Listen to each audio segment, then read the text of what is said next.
Welcome to big talk. నేను విజయ్. మహిళలను ఆర్థికంగా శక్తివంతం చేస్తాం, వారు ఆర్థికంగా స్వావలంబన సాధించేందుకు ప్రభుత్వం తరపున సహాయ సహకారాలు అందిస్తాం. ఇది మన పాలకులు చెప్పే మాట.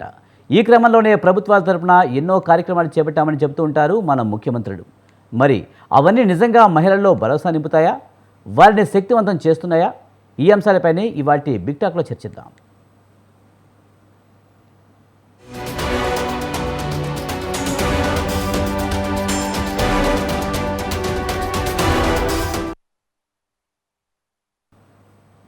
ఆకాశంలో సగం అవకాశాల్లో సగం అంటూ మహిళల శ్రేయస్సు కోసం మాది హామీ అంటూ ప్రభుత్వాలు చెప్తూ ఉంటాయి. నిజంగా పురుషులతో సమానంగా స్త్రీలకు ప్రాధాన్యత దక్కుతుందా? ప్రభుత్వాలు స్త్రీల సంక్షేమం కోసం ఏం చేస్తున్నాయి? ఇదే అంశానికి సంబంధించి మనతో మాట్లాడేందుకు సదాలక్ష్మి గారు, భారత జాతీయ సమైక్య రాష్ట్ర వర్కింగ్ ప్రెసిడెంట్ మనతో ఉన్నారు. ఆమెతో మాట్లాడదాం. సదాలక్ష్మి గారు నమస్తే అండి. నమస్తే అండి. మహిళలకు ఆర్థికంగా శక్తివంతం చేస్తాము, వారి సంక్షేమం కోసం పాటుపడుతున్నామని ప్రభుత్వాలు చెప్తూ ఉంటాయి. ప్రభుత్వాలు నిజంగా ఆ దిశగా కృషి చేస్తున్నాయి అనుకోవచ్చా? అంటే గత టిఆర్ఎస్ ప్రభుత్వం అంత బాగా ఏం చేయలేదు. ఇప్పుడు ప్రస్తుతం అయితే కొన్ని సంక్షేమాలు ఇస్తున్నది గవర్నమెంట్. ఏంది అంటే ఇప్పుడు మహిళలను చైతన్యవంతులను చేయడానికి, సామాజికంగా, ఆర్థికంగా, రాజకీయంగా అభివృద్ధి చేయడానికి కోసం వాళ్ళకి ఇప్పుడు బస్సులు ప్రొవైడ్ చేస్తా అన్నారు కదా. మీ వీడియో ఆఫ్ అయింది, ఒకసారి ఆన్ చేసుకోండి. ఓకే. బస్సులు బస్సులు ఇచ్చి ఇప్పుడు కొంచెము వాళ్ళకు ఆర్థికంగా అభివృద్ధి జరగడం కోసం బస్సులను ప్రొవైడ్ చేస్తా అన్నది కదా మొన్న గవర్నమెంట్.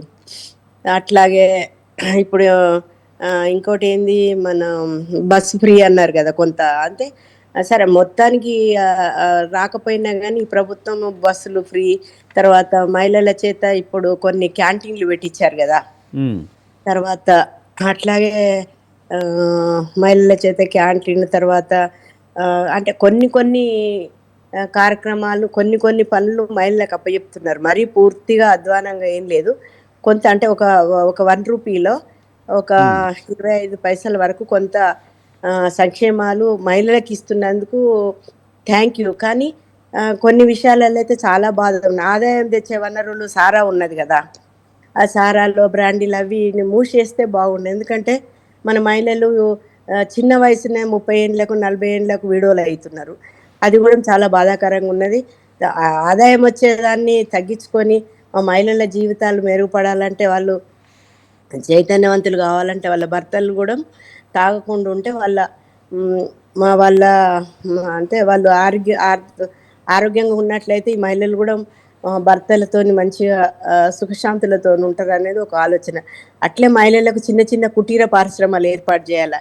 ఏంటంటే అప్పుడు ఏంటి, మన చంద్రబాబు నాయుడు ఉన్నప్పుడు చిన్న చిన్న కుటీర పరిశ్రమలు కూడా ఏర్పాటు చేయడం జరిగింది. వడ్లు కొనుగోలు కానీ, జొన్నలు కొనుగోలు కానీ, చింతపిక్కల వ్యాపారాలు కానీ, ఇట్లా చిన్న చిన్న కుటీర పరిశ్రమలు ఏర్పాటు చేసుకున్నట్లయితే వాళ్ళ కొంత తన చేతుల మీదకెళ్ళి ఇంకొంత ఆర్థికంగా అభివృద్ధి జరుగుతారు. వాళ్ళకు ఇంట్లో కొంత జీవన వృత్తి కలుగుతుంది. తర్వాత మహిళలు చైతన్యవంతులు అవ్వడానికి కొంత మంచి ఉంటుందని. అట్లే ఈ గవర్నమెంట్ కూడా మహిళా విద్య ఉపాధి, తర్వాత విద్య కూడా చాలా అవసరం మహిళలకు. ఎందుకంటే గ్రామీణ ప్రాంతాలలో స్కూల్ మూసేయడం జరిగింది. గ్రామీణ ప్రాంతాలలో చాలామంది చిన్న చిన్న పిల్లలు చదువుకోవడానికి అవకాశాలు ఉండే ప్రాంతాలలో స్కూల్ మూయబడి, ఆ స్కూళ్ళు తెరిపించాలి. తర్వాత మహిళలకు స్కూళ్ళల్లో టాయిలెట్స్ లేవు. ప్రధాన సమస్య టాయిలెట్స్ టైంకి చేయనప్పుడు కడుపులో పెయిన్ వస్తుంది. ఆ పెయిన్ వచ్చినప్పుడు ఆ మహిళలకు చాలా ఇబ్బంది, చిన్నపిల్లలు తట్టుకోలేరు. కనుక ప్రభుత్వం వెంటనే ఎక్కడైనా ఏ స్కూల్లోనైనా మహిళలకు టాయిలెట్స్ ఏర్పాటు చేయాలి. మహిళలకు విద్యాపరంగా ఉపాధి కల్పించాలి. తర్వాత వైద్యం కూడా, ఇప్పుడు గర్భిణీ స్త్రీలు ఉన్నారు, వాళ్ళకు పోషక పదార్థాలు, సరైన పోషక ఆహారం అందక చాలా ఇబ్బందులు. సదాలక్ష్మి గారు, మనం ఇంకా మాట్లాడదామంటే మనతో పాటు డిబేట్లో పాల్గొన్నందుకు విజయలక్ష్మి గారు, సిపిఐ నాయకురాలు, అలాగే సునీతి గారు, ఎస్ఐ మనతో పాటు ఫోన్ లైన్లో ఉన్నారు. ముందుగా విజయలక్ష్మి గారు నమస్తే అండి. నమస్తే అండి. మహిళా దినోత్సవ శుభాకాంక్షలు అండి మీకు. అలాగే మహిళలు ఆర్థికంగా శక్తివంతం చేస్తామని ప్రభుత్వాలు చాలా మాటలు చెప్తుంటాయి. ఆ దిశగా ప్రభుత్వాలు పనిచేస్తున్నాయా? అంటే కొద్ది వరకు పర్వాలేదండి. ఈ మధ్యనే కొత్తగానే తీసుకొని వచ్చిండ్రు కదా బస్సులు, మహిళా సంఘాలకు ఇస్తామని చెప్పేసి, వాళ్ళే దాన్ని నిర్వహించాలని చెప్పేసి. అంతేకాకుండా ఈ సోలార్ ఏదైతే విద్యుత్ దాన్ని కూడా ఉత్పత్తి మహిళలకే దాన్ని ఇస్తామని చెప్పేసి చెప్పడం జరిగింది. అదే ఉచిత బస్సులు ఇవన్నీ కూడా ఒకవైపు పర్వాలేదండి కొద్ది మేరకు. ఇది సరిపోదండి. మహిళలకు ఇంకా చాలా వెనుకబాటుతనానికి గురి అయితున్నారు మహిళలు. వాళ్ళకసలు ఏది ఉపాధి అవకాశాలు లేవు. చాలా మట్టుకు గూడా మహిళలు అసలు ఏం పనులు గూడా దొరకక ఇబ్బందుల్లో ఉన్నారు. ప్రభుత్వాలు ఇంకా చానా ముందు చూపుతోటి ఇంకా ఆలోచన జేయవలసిన అవసరం ఉంది. ఈ చిన్న చిన్న కొద్ది మందికి సహకరించడం ద్వారా కాదు. అంటే పేదరికం అనేది చాలా ఎక్కువ శాతం ఉంది గాబట్టి, ఈ కొద్ది మందికేదో సహాయం జేసి చేతులు దులుపుకోవడం ద్వారా ఏది గాదు. పెద్ద మొత్తం లోపల మహిళలను అన్ని విధాలుగా గూడా ఆదుకోవడానికి ప్రభుత్వాలు ప్రయత్నం జేస్తేనే, అది నిజమైన స్వావలంబన దిశగా మహిళలను నిజంగా గూడా ఆదుకున్నట్టయితుందండి. రైట్. మనతో పాటు సునీత గారు ఎస్ఐ ఫోన్ లైన్లో ఉన్నారు. ఆమెతో మాట్లాడదాం. సునీత గారు నమస్తే అండి. సునీత గారు రైట్, ఫోన్ కట్ అయినట్టుంది. విజయలక్ష్మి గారు మీరే చెప్పండి. ముఖ్యంగా ఇప్పటికీ మహిళలు వంటింటి కుందేలుగా మిగిలిపోతున్నారనే అన్న విధంగానే విమర్శలు వస్తుంటాయి. వారికి ఇష్టమైన పనులు చేయాలంటే భర్త లేకపోతే కుటుంబ సభ్యుల ప్రోత్సాహం ఉంటే కానీ చేయలేని పరిస్థితి నెలకొంది. సొంతంగా నిర్ణయాలు తీసుకునే పరిస్థితుల్లోనే ఇంకా ఆడవాళ్ళు ఉన్నారనే విమర్శలు ఉన్నాయి. అవునండి. నిజమే వాస్తవానికి. మీరు అంతే వీళ్ళు మహిళలు, కుటుంబ సభ్యులు వాళ్ళని అత్త వాళ్ళు చెప్పడమే గాకుండా మీరు రాజకీయంలో చూసుకున్నా గూడా, ఈ రోజటికి కూడా మహిళలు ప్రజాప్రతినిధులుగా వచ్చినప్పటికి కూడా వారు అసలు వాళ్ళ భర్తలే పెత్తనం చలాయించే పరిస్థితిలో ఉన్నారు. వాళ్ళని శాసించేది వాళ్ళే అయితున్రు. అసలు మీరు చూసుకోండి సర్పంచ్ ఎవరంటే సర్పంచ్ మహిళ పేరు చెప్పరు. వాళ్ళ భర్త పేరు జెప్తారు. అంటే ఇంతకి ఆయన పేరు జెప్తారు. అదే గాకుండా కౌన్సిలర్‌లు చాలామంది వాళ్ళ పేర్లు జెప్పరు. వాళ్ళ భర్త పేరు జెప్తారు. అంటే ఇంకా నిజానికి గూడా సమాజంలో ఈ దృక్పథం చాలా ఎక్కువ ఉంది. ఇది మారాలి. హ్మ్. ఏ స్థాయి మహిళ అయినా గూడా ఏదో వాళ్ళ గుర్తింపు వాళ్ళ కుటుంబంతోటో లేకపోతే భర్తతోటి ఉండడం అనేది ఇది చాలా అంటే ఇంకా చాలా డెవలప్ కావాల్సిన అవసరం ఉందండి. ముఖ్యంగా ఆలోచన దేశ విధానం రాజకీయాల్లో మారాలి. దేశ రాజకీయాల్లో మహిళా పాత్ర పెరగాలంటే మహిళా రిజర్వేషన్ బిల్లు తప్పనిసరిగా రావాలి అని మహిళా సంఘాలు కోరుకుంటున్న పరిస్థితి. కానీ ఇప్పటికే మహిళా రిజర్వేషన్ బిల్లు 33% అమలైతే అది అమలు కాలేదు. బిల్లు అయితే ఆమోదం పొందింది కానీ అమలు కాకపోవడం వల్ల మహిళలు ఇప్పటికే కొంత నష్టపోతున్నారనే విమర్శలు కూడా వస్తున్నాయి. అవునండి. ఎందుకంటే ఇది పేరుకే అంటే ఎలక్షన్ వచ్చినప్పుడు మహిళా రిజర్వేషన్ బిల్లుని తీసుకొనొస్తున్నారు. కానీ అమలు చేయడం అనేది దాని చిత్తశుద్ధి లేదండి. హ్మ్. అసలు పార్టీలకు ఎంతసేపు రిజర్వేషన్ బిల్లు వచ్చేస్తే మా పరిస్థితి ఏందనేది భయపడుతూనే ఉన్నారు. కాబట్టి ఆ రిజర్వేషన్ బిల్లును తీసుకురావడానికి రాకపోవడానికి కారణం గూడా ఈ పార్టీలు బీజేపీ ముఖ్యంగా మహిళలను వాళ్ళను ఎంతసేపు గూడా వాళ్ళకు ఆహ్, ఆహ్, బ్యాక్వర్డ్ ఉండాలి. వాళ్ళు అంతా అణిగి-మణిగి ఉండాలి మహిళలు. లేకపోతే వాళ్ళను కొన్ని కొన్ని ఇప్పుడు ఈ మధ్యన సినిమాలు గూడా తీసుకొనొస్తున్నారు చూడండి. ఆ మహిళల పట్ల కొంచెం బయటికొచ్చేస్తే మీ పట్ల ఇట్లా జరుగుతది, అట్లా జరుగుతదని జెప్పేసి కొంచెం వాళ్ళను వాళ్ళ ఫ్యామిలీస్‌ని గూడా అంటే భయభ్రాంతులకు గురి చేసి వెనక నెట్టేసే ప్రయత్నం జేస్తున్నారు. హ్మ్. ఇది చాలా ప్లాన్‌గా జరుగుతుంది. ఈ ఇది అమలు చేయడం లోపల అసలు నిజాయితీ లేదు. ఈ మహిళా రిజర్వేషన్ బిల్లును అమలు చేయాలనే చిత్తశుద్ధి ఉంటే ఖచ్చితంగా అయితది గానీ, వాళ్ళు ఉత్తగా నామమాత్రాన పేపర్ కోసము వాళ్ళు ఎన్నికల స్టంట్ లాగా దాన్ని మహిళా రిజర్వేషన్ బిల్లుని తీసుకొనొస్తున్నారు. చట్టం చేస్తామని చెప్పడం కానీ చూస్తూ ఉంటాం మనం వేదికలపైన అయితే చాలా ఉపన్యాసాలు ఇస్తుంటారు. మహిళలకు అది చేస్తున్నాం, ఇది చేస్తున్నాం అని చెప్తారు. కానీ మహిళా రిజర్వేషన్ బిల్లు దాదాపుగా 1996లో రూపకల్పన చేస్తే దాదాపుగా 27 ఏళ్ల పాటు దాన్ని ఆమోదం పొందని పరిస్థితి. కానీ ఆమోదం పొందినా అమలు చేయలేని పరిస్థితి కూడా ఇంకా ఉంది అంటే ఎలా అర్థం చేసుకోవాలి? రాజకీయాల నాయకులే ఒక రకంగా స్త్రీల పట్ల అణిచివేత ధోరణి కొనసాగుతుంది అనుకోవచ్చా? ఏందండి? ఒక ఇది యాక్చువల్గా మహిళా రిజర్వేషన్ బిల్లు 1996లోనే రూపకల్పన జరిగింది. కానీ అప్పటి నుంచి ఇప్పటి వరకు అయితే ఆమోదం పొందిన పరిస్థితి కనిపిస్తూ ఉంది. అవునండి. 27 ఏళ్ళ తర్వాత ఆమోదం పొందినా ఇంకా అమలు చేయలేదు. అవును. చెయ్యరండి. అమలు చేసే పరిస్థితి లేదు. వాళ్ళు చెయ్యరు. హ్మ్. ఇది అమలు చెప్పడం వరకే. ఇది చాలా ఇదంటే ఇది పెద్ద కుట్ర అండి. దీన్ని ఖచ్చితంగా వాళ్ళు అమలు చేసేది దిశగా నిజాయితీ ఉంటే ఎప్పుడో అమలు చేస్తారు. కానీ ఉమ్. వాళ్ళకి నిజాయితీ లేదది. కానీ ఓన్లీ 2029 ఎన్నికల్లో మేము ఖచ్చితంగా మహిళా రిజర్వేషన్ బిల్లు ఖచ్చితంగా అమలు చేస్తామని చెప్తుంది కదా బీజేపీ. మహిళా రిజర్వేషన్ బిల్లు దేనికి చేస్తున్నాడు అండి? అది ఎవరి కోసం చేస్తున్నాడు? ఉన్నత కుటుంబాలకు చెందడానికి. ఇప్పుడు మహిళా రిజర్వేషన్ ఏ స్థాయి నుండి రావాలి? కింది వర్గాల నుండి రావాలి. ఎస్సీ ఎస్టీ బీసీ మైనార్టీల నుండి రావాలి. కానీ నువ్వు ఇప్పుడు మహిళా బిల్లు దేనికోసం తెచ్చిండు? ఇప్పుడు అందరు 33% రిజర్వేషన్ అవ్వట్లేదు అని గోల పెడితే ఏదో ఇట్లా బిల్లు ఇచ్చినట్టు చేసి తర్వాత చూసుకుందాం అనుకున్నాడు ఇప్పుడు. ఎందుకంటే ఆ బిల్లు ఎవరికి ఉపయోగపడుతుంది చెప్పండి? మళ్ళా డబ్బున్న వాళ్ళకే ఉపయోగపడుతుంది. పేద బడుగు బలహీన వర్గాలకు ఎట్లా ఉపయోగపడుతుంది చెప్పండి? అందుకని ఆ బిల్లు అసలు బిల్లు కాదు. దాన్ని మొత్తానికే తను ఏంటంటే ఒక పథకం వేసుకున్నాడు. ఈ మహిళలకు 33% రిజర్వేషన్ అంటే నమ్ముతారు. మళ్ళా మోసం చేయడానికి ఈ బిల్లు పెట్టడం. ఇప్పుడు మీరు చూసుకుంటే మళ్ళీ 29 లోపల అమలు చేస్తామని చెప్తున్నారు. చట్టం చేసిన తర్వాత అమలు చేయడానికి ఇబ్బంది ఏంది? అంటే మళ్ళా ఎలక్షన్ల కోసం. ఇది మళ్ళా దీని ఈ బిల్లును ఓన్లీ ఎలక్షన్ల కొరకు బీజేపీ చాలా ప్లాన్డ్ గా ఈ మహిళల ఓట్లు ఏదైతే ఇట్లా చెప్తేనే ఓట్లు వేస్తారని చెప్పేసి మళ్ళీ 29కి పెట్టడం వెనకాల ఇది క్లియర్ గా తెలుస్తున్నది. వాళ్ళ చిత్తశుద్ధి నిజాయితీ తెలుస్తుంది. రైట్. సదాలక్ష్మి గారు, ప్రస్తుత రాజకీయాల్లో మహిళలకు అంత ప్రాధాన్యత ఉందంటారా? మనం చూస్తూ ఉంటాం చాలా సందర్భాల్లో ఏదో ఇవ్వాలి ఆ మహిళలకి అన్నట్టుగా కొన్ని పదవులు ఇస్తూ ఉంటారు, కానీ అవి ప్రాధాన్యత లేనివి, లేకపోతే వాళ్ళపైన వీళ్ళే అజమాయిషీ చేసే పరిస్థితి కనిపిస్తూ ఉంది రాజకీయాల్లో. ఇందులో వాస్తవం ఉందంటారా? ఇట్లు ప్రాధాన్యత అంటే ఎట్లా ఇస్తే? ఇప్పుడు ప్రాధాన్యత అనేది మొదటి నుంచి కింది వరకు ఉండాలి కదనండి. ఏదో అట్లా నామకే వాస్తా ఇట్లా పేరుకు ఈమె ప్రెసిడెంట్. ఇప్పుడు మన ముర్ముర్ గారు ఉన్నారు, మన ఆమెకి ఏమున్నదండి? ఆమె చేతులు ఏమన్నా ఉన్నదా? ఒక అత్యాచారం జరిగినా, ఒక మహిళపై దాడులు జరిగినా అసలు ఒక్క మాటన్నా మాట్లాడుతున్నారా మేడం గారు?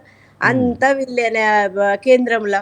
అంటే ఒక రబ్బర్ స్టాంప్ లాగా, ఒక మైన బొమ్మలాగా కూర్చోబెట్టిర్రు ముర్ముర్ గారిని. కానీ ఆమెకి ఏ అధికారాలు లేవు, ఏది మాట్లాడడానికి కూడా లేదు. ఎందుకంటే వీళ్ళు బటన్ నొక్కితే మాట్లాడతారు మేడం గారు, లేకుంటే లేదు. అంటే ఇంకా ఇంత స్వాతంత్రం వచ్చింది అంటారు మహిళలకి. ఎక్కడ వచ్చిందండి? ఇంకెక్కడ వేసింది అక్కడే ఉన్నది.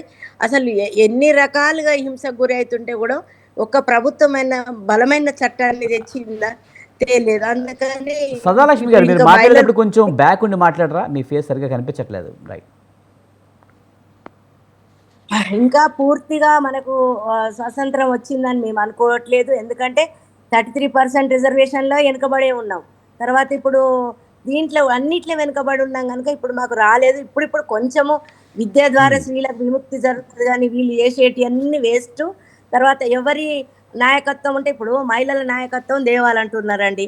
అంటే అంటే చిన్న ఉదాహరణ, ఇప్పుడు ఆమె వచ్చింది, మీనాక్షి నటరాజన్ వచ్చిండ్రు. వచ్చినాక ఆమె కొంచెం స్ట్రిక్ట్గా ఉన్నది. ఎందుకంటే ఆమె బ్యాక్గ్రౌండ్ అంతా మొదటి నుండి స్ట్రిక్ట్గా ఉన్నది కనుక.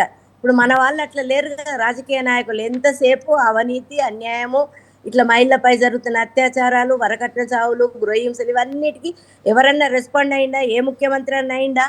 అంత వేస్ట్. అందుకని ఇంకా స్వాతంత్రం రాలేదు, మహిళలకు చైతన్యం రాలేదు. చైతన్యం రావాలంటేనే విద్య ద్వారా తప్ప వాళ్ళకు రాదు. ఎందుకంటే వాళ్ళకి కనీసం ఇప్పుడు కొంచెం బయటకు వచ్చిన మహిళలం ఇప్పుడు పదవులు ఇస్తాను వాళ్ళు కానీ సదాలక్ష్మి గారు, మనం చాలా సందర్భాల్లో ఈ మధ్యకాలంలో చూసాము, రాజకీయ నాయకులే ఆ పార్టీలో ఉన్న మహిళల పట్ల కొంచెం ఏమంటారు, అత్యాచారాలు చేస్తున్నారనో లేకపోతే ఇబ్బందులు పెడుతున్నారనే వార్తలు మనం తరచూ వింటూ ఉన్నాం. ఇది ఎలా చూడాలి? అదేనండి, ఇప్పుడు వాస్తవమే కదా, జరుగుతుంది కదా బయట ఉత్తరప్రదేశ్ అక్కడ జరుగుతున్నాయి కదా. అంటే వాళ్ళకి అవగాహన లేదు. ఒకసారి కనుక ఒక రాజకీయ నాయకుడు అవినీతి చేసినా లేకుంటే అత్యాచారం చేసినా వాళ్ళను అరెస్ట్ చేసి అసలు ఎలక్షన్లో ఉండకుండా చేయాలి కదనండి. మొన్న ఏమన్నారు సుప్రీంకోర్టుకినో, ఇప్పుడు అత్యాచారాలు చేసినా కానీ అవినీతి చేసిన వాళ్ళను ఎలక్షన్లకు అర్హులు కాదు అని ప్రకటించరు. కానీ అట్లయితే ఎంత మొత్తం పోతారు, అసలు ఎవ్వరొక్కరు కూడా మిగలరు. అట్లా చేసినప్పుడే మనకు రాజకీయంగా మనము లబ్ధి పొందుతాం. రాజకీయంగా మహిళలు కానీ తర్వాత ప్రభుత్వాలు కానీ మంచిగా ఉంటాయని నా ఆలోచన. సదాలక్ష్మి గారు అలాగే చూస్తే ఈరోజు ఏపీ సీఎం చంద్రబాబు నాయుడు మాట్లాడుతూ కూడా మహిళలు ప్రతిఘటించాలి, ప్రతిఘటిస్తేనే ఆ, ఆ, మగాళ్ళు కొంచెం తగ్గుతారు అనే విధంగా మాట్లాడడం జరిగింది. లేకపోతే వాళ్ళ అరాచకాలకు అడ్డుకట్ట వేయలేమని చెప్పి ఏపీ సీఎం చంద్రబాబు నాయుడు అంటున్నారు. కానీ చాలామంది మహిళలు ఏదన్నా గట్టిగా మాట్లాడాలంటే భయపడుతూ ఉంటారు, లేకపోతే సమాజంలో బయటికి వెళ్ళాలంటే భయపడుతున్న పరిస్థితులు వచ్చేసాయి ఈ రోజుల్లో. మరి ఎలా చూడాలి? మహిళలు కూడా గట్టిగా ఉండాల్సిన అవసరం ఉందంటారా? ఇప్పుడు మహిళలము భయపడడం అనేది భయం లేకుండా ఉండాలండి. చట్టాలు ఉండాలి, పోలీస్ స్టేషన్లు ఉండాలి. ఇప్పుడు అన్ని పెట్టేసిండు కదా, మన ఏ రాష్ట్రంలో ఆ రాష్ట్రం మహిళల్ని రక్షించడానికి మహిళా పోలీసులను తర్వాత పెట్టిండ్రు కదా. ఉమ్, ఆ, అవి పెట్టినప్పుడు పర్వాలేదు, పకడ్బందీగానే ఉన్నాయి. కానీ అలా మనం మనం ఏం చేయాలంటే అసలు ఇది ఎంతవరకు అమలవుతుందని చూసుకోవాలి. ఉమ్, చూసినప్పుడు వాటి పరిణామం ఏంది, తర్వాత వాళ్ళని ఫాలో కావాలి కదా. ఇప్పుడు ఒక మహిళ పోలీస్ స్టేషన్ పోతుందండి, పోయినాక అక్కడ ఉన్న అధికారులు అసలు మంచిగా రిసీవ్ చేసుకోవాలి కదా. ఉమ్, అవగాహన సదస్సులు పెట్టాలి. అవగాహన అంటే మహిళలకి ఇప్పుడు నేను ఉన్నాను అనుకోండి, ఫర్ ఎగ్జాంపుల్ మా పోలీస్ స్టేషన్ పోయినప్పుడు కనీస గౌరవం ఇవ్వాలి కదా. పై నుంచి కింది వరకు ఎవ్వరు ఎవరో అన్నట్టు చూస్తారు. అట్లా కాకుండా మహిళలను పిలిచి మీకు ఏమైందమ్మా అంటే వాళ్ళు ఉన్న సమస్య అంతా చెప్తారు, వాళ్ళు ధైర్యంగా ముందుకు వస్తారు. అట్లాంటి సెన్సిటైజేషన్ చేయాలి. లేకుంటే వాళ్ళకి అవగాహన కల్పించకపోయినప్పుడు వాళ్ళకి ఎట్లా తెలుస్తుంది అండి. ఇప్పుడు ఉమ్, టీవీలో ఉన్నాయనుకోండి, టీవీ రోజు చూస్తారు వాళ్ళు. ఆ టీవీలో ఏదన్నా బ్యాడ్ న్యూస్ ఊకే ఊకే చూసేసరికి మహిళలకు నిరంతరం టీవీలు చూస్తారు కనుక ఆ బ్యాడ్ ఆలోచనలే వస్తాయి. అంటే ఉమ్, దానికి అవగాహన లేకపోవడం వాళ్ళ తప్పు కాదు. ఇప్పుడు ఫిలిమ్స్ తీస్తున్నారు, అదే మన కుటుంబ నేపథ్యంలో కూర్చుని చూసే సినిమాలేనా అవి? అంత ఉమ్. వల్గర్ అంత చూడలేని పరిస్థితులల్లా తర్వాత కత్తితోని పొడుచుకోవడాలు అవన్నీ చూస్తే పిల్లలు యూత్ ఎట్లయితారు, మహిళలు ఎట్లయితారు? కనీస ఆలోచన అని ఉండాలి కదండి. కొంచెం మంచి తీసుకొస్తే అవగాహన ఉండి ఒకళ్ళకు ఇప్పుడు ప్రేమ ఉండాలంటే ఎట్లుంటుంది, ఒకళ్ళ మీద ఒకళ్ళకు మంచిగా మన కుటుంబ సమేతంగా అందరం సినిమాలు చూస్తే మంచిగా ఉండే. అట్లా కుటుంబం లేకుండా ఏదో అదేంది పుష్ప అని కొడుచుకునుడని తట్టుకునుడని తన్నుకునుడు ఇవన్నీ బాగలేదు కదండి. ఉమ్. ఇట్లా రైట్. కూడా కొత్త చెడిపోతుంది అది. ఉమ్. అలాగే అందుకని విజయలక్ష్మి గారు, ముఖ్యంగా మనం చూస్తే ఈ మధ్య కాలంలో గత కొంతకాలంగా చూస్తే మహిళలపై జరుగుతున్న అఘాయిత్యాలు చాలా దారుణంగా ఉన్నాయి. రాజకీయ నాయకులు ఉపన్యాసాలు ఇస్తున్నారు కానీ తగిన విధంగా చర్యలు తీసుకుంటం లేదనే విమర్శలు కూడా చాలా ఉన్నాయి. ఉదాహరణ చూస్తే మన కోల్కతా ఘటన కూడా చూస్తే కనుక ఆ, అలాగే అనిపిస్తుంది. నిజంగా మహిళలకు భద్రత ఉందా? చదువుకున్నా చదువుకోలేకపోయినా ఎవరికైనా సరే భద్రత అనేది కరువైపోయింది. పార్టీల పరంగా కానీ లేకపోతే డబ్బున్న వాడికే కొంత న్యాయం జరుగుతుంది, కానీ డబ్బు లేని వాడికి అన్యాయమే జరుగుతుందనే విమర్శలు ఉన్నాయి. నిజమేనండి ఇది. ఉమ్, ఇది 100% కరెక్ట్. ఎందుకంటే మహిళలకు భద్రత అనేది చాలా కరువైందండి. ఉమ్, ఈరోజు మీరు చూసుకుంటే ఇక్కడ హైదరాబాద్‌లో అమ్మాయి బాంబేకి ఎళ్లి జాబ్ చేసే అమ్మాయి రైల్వే స్టేషన్‌లో కూర్చొని క్యాబ్ కోసం వెయిట్ చేస్తే ఆమెను తీసుకొని పోయి అంటే ఒక తక్కువ డబ్బుల లోపల మీకు వదిలిపెడతామని చెప్పేస్తే, అమ్మాయి మార్నింగే కదా! ఇంకా ఇప్పుడే కొంచెం తెల్లారుతుందని చెప్పేసి వెళ్తే ఆమె పరిస్థితి ఆమెను చంపేయడం జరిగింది అత్యాచారం చేసి. అంటే మీరు భద్రత విషయం లోపల ఇంకోటి స్పందిస్తలేదండి. మీరు ఎక్కడైనా ఏదైనా ఎమర్జెన్సీ కాల్ గూడా చేస్తే ఇవన్నీ చెప్తున్నారు వాస్తవానికి కొన్ని కొన్ని మా దగ్గర కంప్లెయింట్స్ గూడా వచ్చినాయి. ఏదైనా ఇష్యూ జరిగి లేకపోతే ఏదైనా ఇబ్బందుల్లో ఉన్నప్పుడు కాల్స్ చేసినప్పుడు లిఫ్ట్ చేస్తలేరు. వాళ్ళ అధికారులు ఇదంతా చెప్తున్నారు. కానీ పోలీసు రెస్పాండ్ అయితలేరు. వాళ్ళు సరియైన అంటే బహుశా రాజకీయ నాయకుల కోసమే వాళ్ళని కేటాయించినంత వాళ్ళు ఎక్కువ సేపు అలసిపోతుండరు. అంటే వీళ్ళ ప్రజాప్రతినిధులకు ఇచ్చే ప్రొటెక్షన్ కంటే గూడా అమ్మాయిలకు, మహిళలకు ఇది అవసరమండి. మీరు ఎంత మొత్తం మీరు చూడండి, మీరు ఎవరైనా ఎమ్మెల్యే వచ్చిండ్రో, మంత్రి వచ్చిండంటే పోలీసోళ్ళంతా అదే పని మీద పడతారు. అది అంత అవసరం లేదండి. ఎందుకంటే నిజాయితీగా వాళ్ళుంటే వాళ్ళకేంది రిస్క్ ఏంది? అసలు రిస్క్‌లో ఉన్నది ఎక్కువ అమ్మాయిలు, మహిళలే కదా! మీరు కాలేజ్‌కి పిల్లలు పోతున్నారంటే రిటర్న్‌గా సేఫ్‌గా వస్తారా లేదా అని భయపడే పరిస్థితి ఉన్నది. ఒక మహిళ బయటికి పోయిందంటే ఆమె మీటింగ్‌లకు పోయిందంటే ఇప్పుడు తీసుకొని వెళ్తారు గదండీ! మహిళలను గూడా. ఎంతమంది మహిళలు మిస్ అయితారు. చాలామంది అసలు ఇంటికి కూడా చేరుకోరు. ఇదంతా భయం లోపల బతికే పరిస్థితి ఉన్నది. ఎక్కడ గూడా సేఫ్ అనేది లేదు. సేఫ్టీ అనేదే లేదు. ఇంకోటి మీరు ఇంతకు ముందు చెప్పిండ్రు. చంద్రబాబు నాయుడు గారు ఇట్లా చెప్పిండ్రని జెప్పేసి ప్రతిఘటించాలి. ఎవరిని ప్రతిఘటిస్తాము? అవమానాలు ఓపెన్గా అసెంబ్లీలో చేస్తుంటే మహిళలను ఓపెన్లీ పార్లమెంట్ లోపల అసలు ఎటువంటి మాటలతోటి కించపరుస్తుంటే వాళ్ళ ఎవరైనా నాయకుల గురించి మాట్లాడుతుంటే వాళ్ళ అమ్మలను వాళ్ళు లేకపోతే అటువంటి మాట్లాడుతుంటే మీరు దానికి ప్రతిఘటన అసలు వాళ్ళు ఏ స్థాయిలో ఉన్న వాళ్ళను కూడా ప్రతిఘటించాలి ఖచ్చితంగా. కానీ ఆ ప్రతిఘటన అసలు చెప్పాలి అసలు నిజంగా కూడా అవమానిస్తలేరా అండి మహిళలను కించపరుస్తలేరా? ఇదే ఇదే చంద్రబాబు నాయుడు గారు అంతకుముందు విజయలక్ష్మి గారిని మాట్లాడలేదా? అసలు రోజా గురించి మాట్లాడలేదా? సరే వీళ్ళు వీళ్ళు ఒకవేళ తప్పుడు మాట్లాడినా వాళ్ళని కూడా మేము ఖచ్చితంగా ఖండిస్తాము. అది తప్పుని తప్పని చెప్తాము. కానీ వీళ్ళేం చేస్తున్నారు? వీళ్ళు కూడా అంతకు మించి వాళ్ళ ఎమ్మెల్యేలతోటి లేకపోతే ఇతరులతోటి వాళ్ళేమి తక్కువ చేస్తున్నారండి? అవమానపరచడం లోపల ఇటువంటి ఎక్కడైనా వెనకడుగేస్తున్నారా?